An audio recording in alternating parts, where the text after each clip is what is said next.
Senador Castillo y luego senador Martínez. Gracias, señor presidente. Primero, quiero destacar que estamos tratando esto en un marco de tranquilidad, de paz, de respeto, cosa que no lo habíamos visto en los otros cuerpos, de manera tal que esto hay que celebrarlo. No solo lo que hemos estado en el recinto, sino agradecerle a los presidentes de las comisiones que nos han permitido recibir las visitas, de participar quienes no somos parte de esas comisiones, de poder escuchar los catedráticos que allí vinieron y que en definitiva nos ilustraron. Bueno, hablar después de 9 horas de debate es más fácil en algunas cosas, ya casi los argumentos se los van diciendo, a uno le va quedando menos. Yo había iniciado esto con algunos antecedentes históricos y ya voy quedando allá por el comienzo de los siglos. Pero lo cierto es que cuando este tema apareció como una situación conflictiva en la sociedad, muchos nos preguntamos por qué hubo o por qué esto permaneció. Perdón, senador, sí. Le pido a la gente de la prensa, tiene mucha acústica y se siente mucho los murmullos, así que le pido el mayor de los silencios. Gracias. Adelante, senador. Que esto permanecía, y uno hace una mirada histórica y observa que desde los tiempos más remotos, en casi toda la sociedad y en las civilizaciones, este tema de los tributos y la sociedad han sido una cuestión muy delicada. Quizá los asirios y los caldeos son los únicos que se salvan de esto, que trabajaron mal el humus del Éufrates y el Tigris, y en definitiva esa civilización se fue perdiendo por otras causas. Pero de los griegos, los tributos demasiado fuertes que llegaron en un momento determinado a paralizar la producción, y cuando hablamos de los egipcios, cuando hablamos de ellos tenemos que hablar de las distintas dinastías que ellos tuvieron. La de los romanos es más cercana, porque imponían fuertes impuestos a los pueblos que dominaban, pero también había las dos razones, es decir, fuertes impuestos y un creciente gasto en el imperio, que fueron minando indudablemente los poderes. A lo largo de la historia hay muchísimos, o diría casi no ha habido revolución, casi no ha habido cambio social importante en donde no haya tenido que ver este condimento del impuesto y de la economía.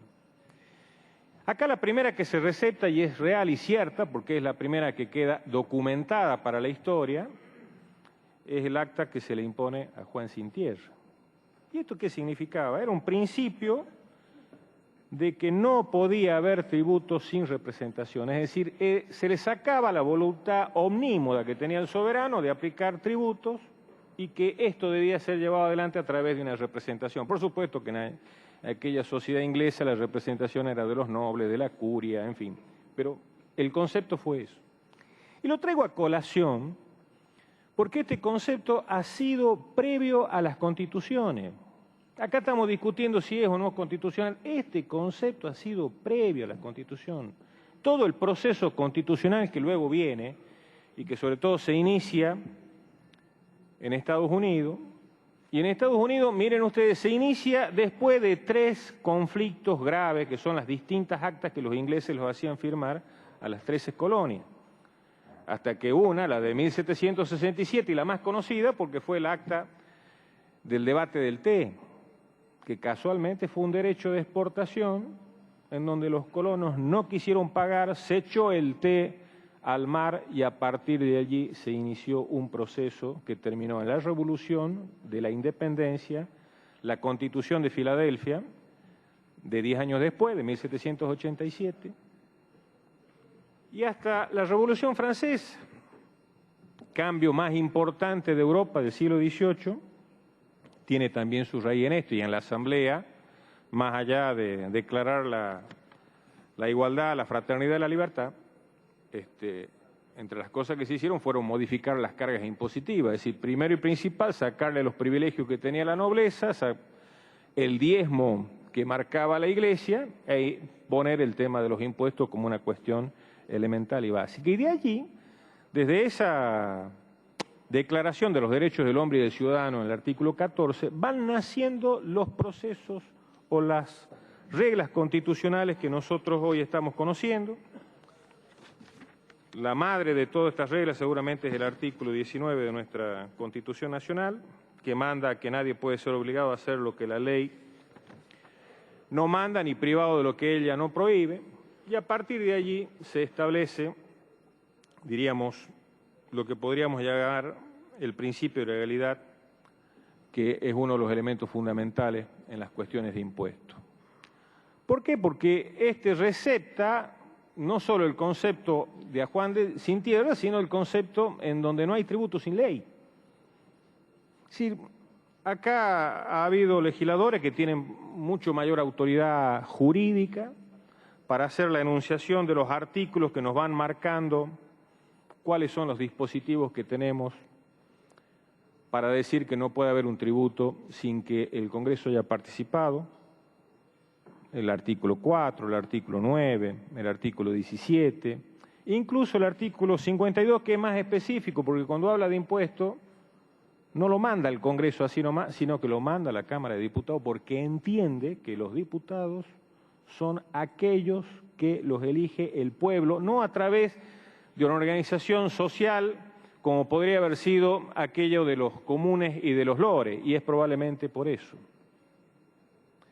Es decir, que si de algo se aprendió a lo largo de la historia de la sociedad, es que ninguno debe animarse, si me permiten la expresión, a ponerle impuesto a la gente sin que pase por un Congreso. Y esto, porque si no, estamos frente a la madre de los problemas que después vienen. Lo que estoy tratando de decir que esto es tan viejo como la historia en la sociedad argentina. Amén de hablar del sistema del principio de legalidad, el otro principio que aquí se hace es el de la confiscatoriedad o el de la proporcionalidad.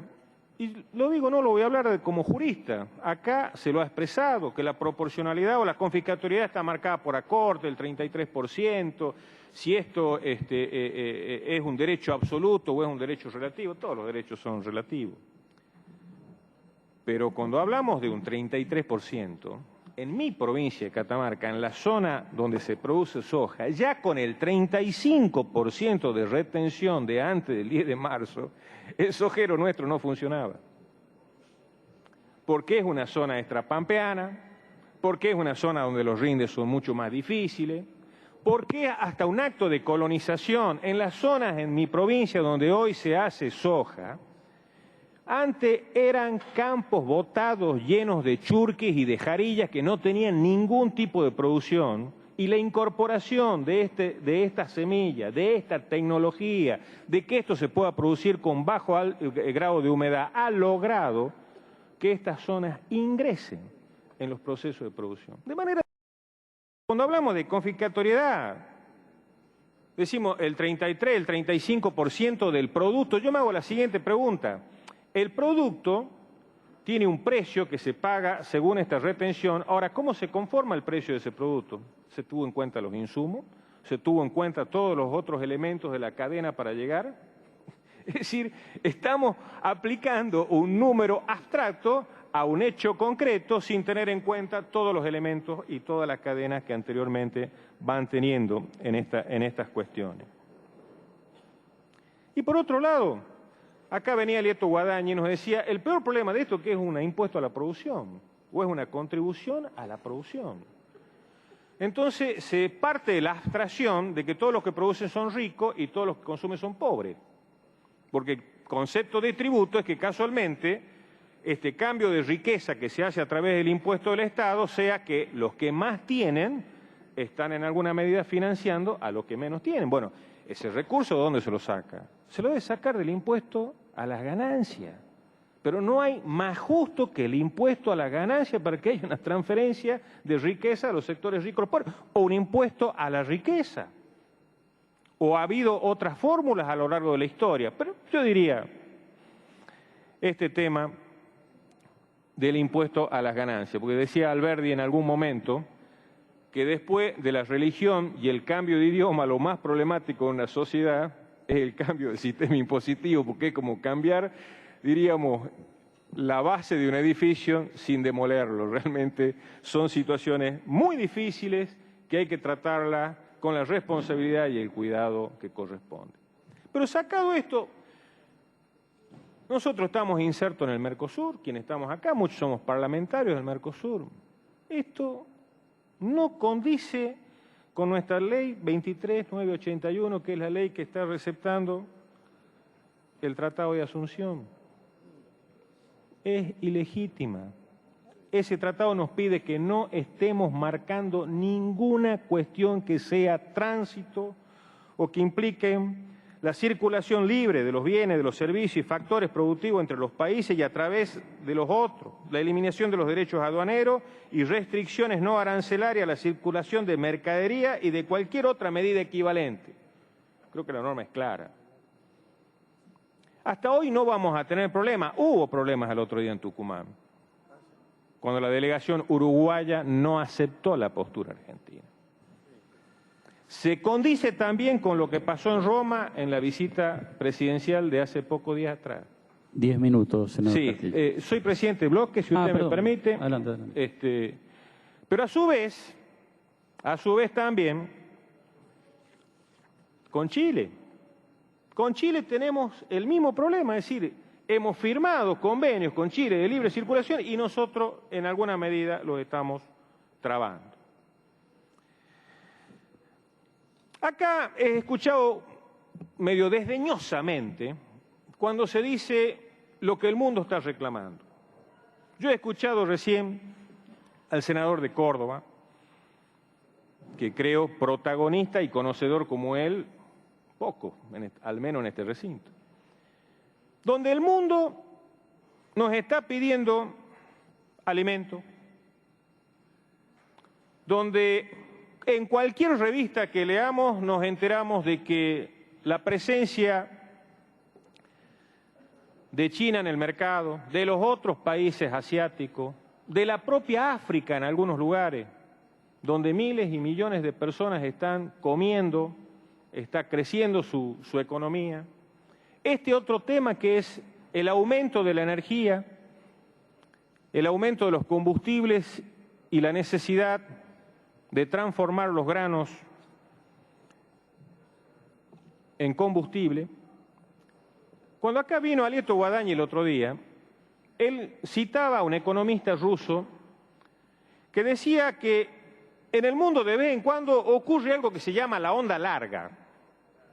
La onda larga es como un proceso económico que se sostiene por 40 o 50 años. Y si nosotros hacemos retrospección en la historia, nos vamos a encontrar que la revolución industrial ha sido una onda larga, que muchas revoluciones tecnológicas han sido una onda larga, que esta cuestión de informática es una onda larga, y ahora esta demanda de productos primarios es muy probable que se convierta en una onda larga. Entonces, ¿por qué no mirarla? ¿Por qué no verlo a este fenómeno? ¿Cómo vamos a mirarlo a este fenómeno? Pero si no hay que desdeñarlo, es una oportunidad para nosotros. Pero es una oportunidad para observarla con una visión estratégica. Si esto durará 20, 30, 40 años, ¿qué hacemos los argentinos para sumarnos a esto? Para no perder el vagón, para no desacoplarnos, ¿cómo nos metemos? Y este me parece que son las respuestas que deberíamos irnos dando nosotros a lo largo de este tiempo. Este siglo XXI es un siglo XXI en el cual nosotros deberíamos imaginarnos los escenarios, imaginarnos los mercados. Un siglo XXI que a su vez tiene oportunidades, pero también nos está marcando a nosotros algunas dificultades y algunas cuestiones menores. El agua. Y hablamos de China. Usted dijo que la soja se transforma en carne, en pollo, en cerdo. Yo le diría, ¿sabe qué es lo que más importa a China? Que ahí no hay cláusula FOB ni FAS. ¿Sabe qué importa a China realmente? Importa agua. Al nosotros exportarle soja a China, está importando agua. En muchos lugares de China no hay agua para las dos cosas. No hay agua para tomar y agua para la agricultura. entonces se seleccionan ese tipo de cosas. En mi provincia, en el departamento Pomán, ahí está Ramón que lo puede decir, hay lugares en que sí se deja con libertad que se expanda la producción agrícola, no va a haber agua potable. Es un tema, es un dato de la realidad, es un dato que en este siglo XXI lo vamos a tener. Entonces, nos vamos a encontrar que estos hermosos desafíos son desafíos que allí están, pero, y aparte no deberíamos negarlo, porque en esta República Argentina también ha sido depositaria de las viejas ondas largas. ¿Qué fue la generación del 80?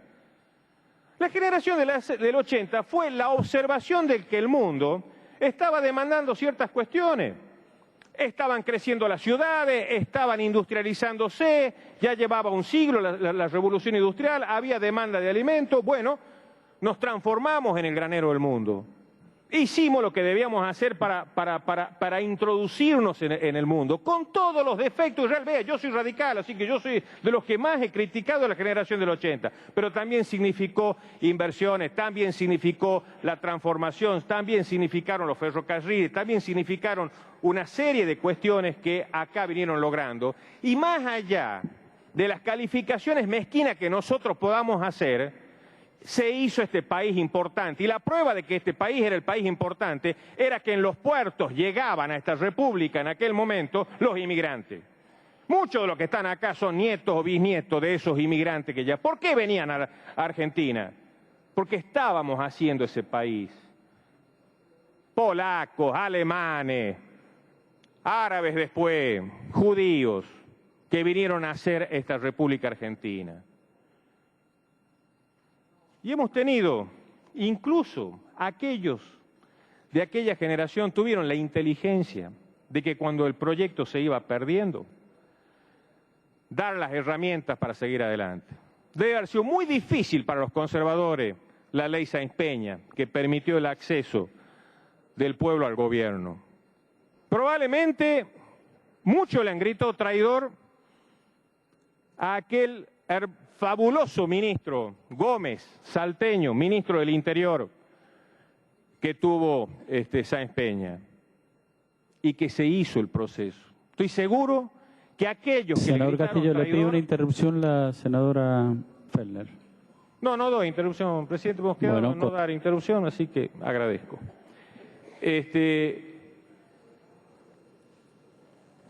Nadie se debe acordar quién fue el que le gritó traidor. Se perdió en las sombras de la historia, pero quienes fueron los hacedores de aquello están en la historia argentina. Y más simple, presidente, al gobierno que se instaló en aquel entonces también le vino la onda larga, y fue la posguerra, fue la posguerra del 18, que significó la transformación con ese gobierno en el poder, incluso del tema que estamos tratando. Poco tiempo antes, en 1912, fue el grito de Alcorta en la República Argentina, donde hubo el primer movimiento, diríamos, de protesta de campo, que tuvieron en ese gobierno agricultores sentados como legisladores y agricultores en el gobierno, y en aquellos años lograron muchas de las cosas que luego han sido grandes reivindicaciones, como por ejemplo la primera ley de arrendamiento agrario, que fue del año 1919. Y esa nueva onda le permitió a la República Argentina hacer la clase media. Allí nació nuestra clase media, la clase media más pujante que tuvo la América Latina de entonces. La clase media en donde los hombres y mujeres, donde los hijos de estos inmigrantes querían que sean mejor, que sean superiores que ellos, que vayan adelante en situación progresiva. Y la otra onda larga fue la segunda posguerra, que también encontró un movimiento popular en el poder con el peronismo. Y el proceso aquel de llevar adelante las primeras herramientas de industrialización y sobre todo, como aquel creó la clase media, incorporó los sectores del trabajo a la economía y a la producción. Es decir, no estamos hablando, señor presidente, de cuestiones que en definitiva puedan ser cosas que se nos ocurren, sino son parte de nuestra historia, son situaciones que la hemos visto, son situaciones que nos han acontecido. Pero hoy tenemos una nueva oportunidad probablemente. ¿Qué vamos a hacer frente a esa nueva oportunidad? ¿Cómo vamos a incorporarnos a ese mundo? Hay 3, 4 cosas que tenemos que resolver hacia adentro nosotros. Primero, vamos a respetar las instituciones. ¿Vamos a hacer leyes por abajo o vamos a hacer contribuciones como corresponde? Vamos a tener seguridad jurídica. Este país, si no tiene seguridad jurídica, no es asequible. Es un país que no puede atraer inversiones. Yo soy catamarqueño. Con la ley 24.196 se creó un régimen de estabilidad fiscal que permitía la explotación minera durante 30 años. Ni siquiera un intendente podía cambiar las reglas de juego. Acá, con una resolución igual de la que estamos discutiendo, de la Secretaría de Minería y de Comercio Exterior, se le aplica el 10% a Minera Lumbrera en Catamarca. Pero no solo a Minera Lumbrera, sino a IMAT, que participa en el 20% de las utilidades de esa minería, y nosotros no hemos podido ni discutir el tema. Ya el daño está causado, porque quienes vengan genuinamente a querer invertir, esto ya han sido corridos con los temas de la seguridad jurídica. La previsibilidad, otro tema. Cualquier negociación internacional necesitamos, usted hablaba recién de los mercados y de las ventas a futuro, 2, 3, 4 años. Si acá se cambian resoluciones a través de personas que no son elegidas por el pueblo, que no tienen autoridad, ¿de qué previsibilidad estamos hablando? Si uno aprende en las cuestiones de los viejos siempre nos dicen que no hay nada más tímido que el capital. El capital no viene si no hay grado de seguridad, o el capital que viene es el capital especulativo que logra una ganancia corta y rápida y se manda a mudar, que no creo que sea el capital que nosotros querramos para dar el crecimiento. Y hay otras cosas, no alterar estas cuestiones de producción. Hay países en donde un barco no sale con materia prima si no ha sido transformada. Estos son los temas que no deberíamos ocupar. Sí, pero para eso tenemos que dar crédito, para eso tenemos que trabajar con los mismos. Hay países en donde esto no puede ocurrir, y tantas otras cosas. Pero internamente también, y acá se habló mucho, y voy a solamente unas letras, se ha hablado mucho de la coparticipación federal, porque no podemos entrar al mundo si no estamos planteando nuestras cuestiones básicas, que entremos como país. Y acá hay un tema que se ha debatido durante la jornada de hoy. De la coparticipación de impuesto, en la cual desde aquel 57, de aquel 52, hoy la realidad es que estamos en el 27 en el mejor de los casos. No hay autonomía de los gobiernos, queda disfrazada en la Constitución. Pero hay un problema en este siglo XX. Este siglo XX hemos tenido golpes de Estado a partir del 30, donde lo primero que se vuela en un golpe de Estado es el Congreso. Cuando se reinicia la actividad política, los otros poderes siguen funcionando. El Poder Judicial a veces mira para otro lado y sigue, estamos hablando a lo largo de la historia. Quienes detentan parte del Poder Ejecutivo cambian los gobernantes, pero la burocracia sigue. Entonces, el Congreso siempre es el que queda detrás de este tema.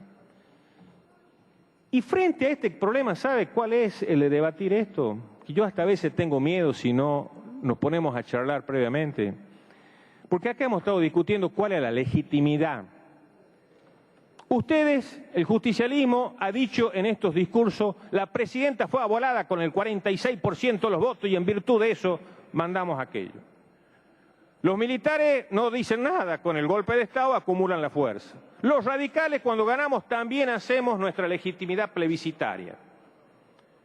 Yo creo que lo que debemos ponernos de acuerdo es de dejar a un lado la legitimidad plebiscitaria y buscar la legitimidad argumentativa. La legitimidad que nos dé la gestación de la construcción a través del debate de las ideas. ¿De qué coparticipación federal vamos a hablar si solamente va a ser la legitimación de los plebiscitos o de los votos? Si yo gané la elección, te impongo a vos el tanto por ciento. O sea, la pobre provincia aquella que quedó aislada del movimiento político tal o cual, no tiene ciertos derechos. Estas son cosas que son temas que nos debemos, si no lo discutimos nosotros, si no lo planteamos acá nosotros que somos la dirigencia política, ¿dónde lo vamos a plantear? ¿A dónde vamos a ir a encontrar los elementos para poder discutir estas cuestiones? Estas cuestiones son básicas. No podemos seguir gobernando un país en donde el peor unitarismo se ve plasmado, y no estoy haciendo alusiones a nada, pero solamente recibimos el 27%, y no es solo lo que nos dan, van otras cosas a la provincia, nada más que las otras cosas van a las provincias atadas de distintas cuestiones. Entonces no estamos haciendo o no estamos pensando hacer una república en serio. Volviendo al mundo, señor presidente. La clase media de los países pobres está creciendo en forma extraordinaria. Los que dicen que saben, los especialistas, dicen que en el año 2020 va a haber 1.800 millones de personas clase media en este mundo, de los cuales 600 millones serán chinos, unos muchos serán indios, otros muchos serán nuestros vecinos de acá, de Brasil. Y esto es a colación de la onda larga. ¿Qué van a hacer estos 1.800 millones de clase media nueva en el mundo? Van a demandar comida, van a demandar ropa, van a demandar tecnología, van a demandar buenos hospitales, van a demandar buena educación. Imagínense, hoy hay 800 millones que hacen turismo. En el 2020 a esos 800 millones se le pueden agregar probablemente, según esta cifra, 1.200 millones más. Dígame, ¿no es una hermosa, de nuevo, oportunidad para esta República Argentina? Tan inteligente era Roca o Irigoyen o Perón que ellos la vieron y esta generación no la puede ver. ¿No nos podemos poner de acuerdo en cómo nos organizamos internamente como país para convertirnos ante el mundo como algo asequible, previsible, como algo que esté funcionando? ¿O esto lo vamos a mirar desde chico? ¿O esto peor lo vamos a mirar con anteojeras ideológicas? Por favor, ¿qué anteojeras ideológicas? Si acá hay un gobierno socialista de centro e izquierda extraordinario como el de Lula de Brasil y de Chile, no se hacen planteos ideológicos, forman parte de ese mundo, negocian en ese mundo, porque esos son los elementos que juegan en este mundo, los pragmatismos de los negocios por un lado y las cuestiones de otra por otro lado, que también se pueden discutir, nadie está diciendo que se bajen los principios, pero se puede avanzar, se puede llevar adelante, no pongamos acá nosotros cuestiones ideológicas que no nos permitan, en definitiva, ver algunas cuestiones. Señor presidente, a mí el resultado de la votación de esta noche, con total sinceridad, poco me interesa. Porque sea de una forma u otra, lo único que va a hacer es acelerar o no ciertos cambios. La verdad es que no hay ningún argentino que sea igual a antes del inicio de esta crisis, de este proceso, de estos 120 días atrás. Ni los propios protagonistas, ni esos agricultores que salieron detrás de lo que ellos reivindican, hoy son lo mismo.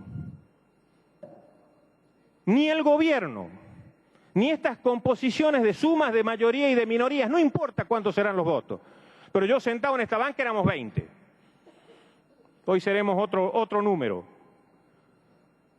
Pero acá habrá otro pensamiento, acá habrá otra razón, acá habrá una nueva oportunidad.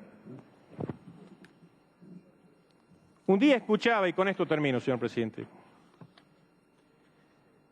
porque me lo decía alguien que me preguntaba de la siguiente manera: ¿qué le pasa a los argentinos siempre? Me lo dijeron en un país acá cercano que fui de visita. ¿Qué le pasa a los argentinos siempre? O sea, como que siempre nos pasa algo, que tenemos problemas, que volvemos de nuevo a las andadas, diríamos, cuando creemos que andamos bien. Y se me ocurrió pensar aquello que nos dicen, que cada pueblo tiene el gobierno que se merece. ¿Y alguien sabe qué me dijo? Los pueblos tienen los gobiernos que se le parecen. Eso es más profundo. eso es más grave. Si eso es así, tendríamos que entrar a mirar los valores. Tendríamos que tomar esta crisis como una nueva oportunidad y encarar para las virtudes republicanas, encarar para hacer de este país la república que todos quisimos y que todos queremos, y probablemente la república que el mundo está esperando. Gracias.